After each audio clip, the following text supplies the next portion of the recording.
You have to be at least 21 years of age. You could be married or single to adopt. There's no upper age, but we have to know that you're going to be able to take care of the child until the child reaches the age of 18. You have to be able to meet your own financial needs sufficiently.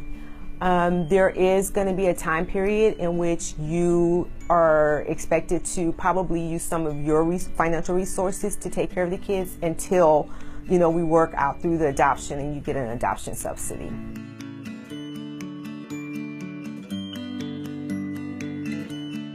There are space requirements because each child requires to have 40 square feet.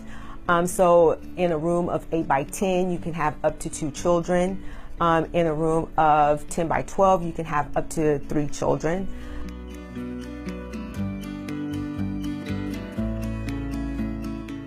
If they need repaired, we're going to let you know that. If you have your fence outside, has to be, in order. Especially if you have a swimming pool, we need to make sure that you have it's enclosed in a fence. You have to have a fire extinguisher. You have to have smoke detectors. We have interviews with the caretakers or the family, the mom and dad that are going to be taking care of the child. We interview everyone that's in the home. They provide us with references, 5 references, 3 non-relative references, and 2 relative references. To adopt a child, it doesn't cost anything. The only thing that the cost comes in if you have to repair your house because of the health inspection, or if you're doing foster, if you have to take CPR and first aid, then there's a cost.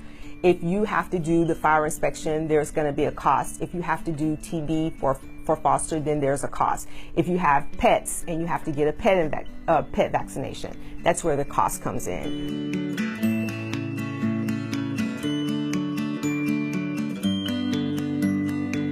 We have full disclosure of their record. They can speak to the child's workers. Any worker that has, if they're still working at our agency, they have the opportunity to speak to the workers that have worked with the child. They can speak to the child's foster parent, possibly the therapist, if the child has a therapist, possibly the ad litem for the child, or who's ever worked with the child.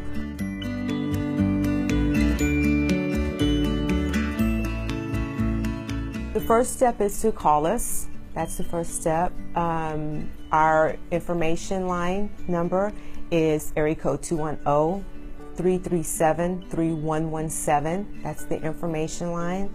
Once a family calls the information line, they're given information about the general, just real brief information about the process, and they're invited to an information meeting.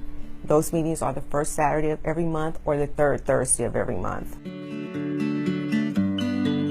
Next step is to submit an application. We run background checks, we run FBI checks, DPS checks, central registry checks, we run out-of-state checks.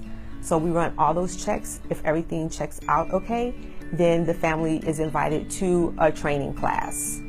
Once they finish the training class, then the study is conducted of their home.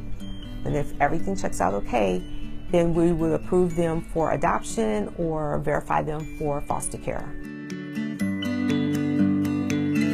Because we have kids that need good homes, good loving homes, homes that are going to be committed. And these kids have experienced trauma and they deserve a home.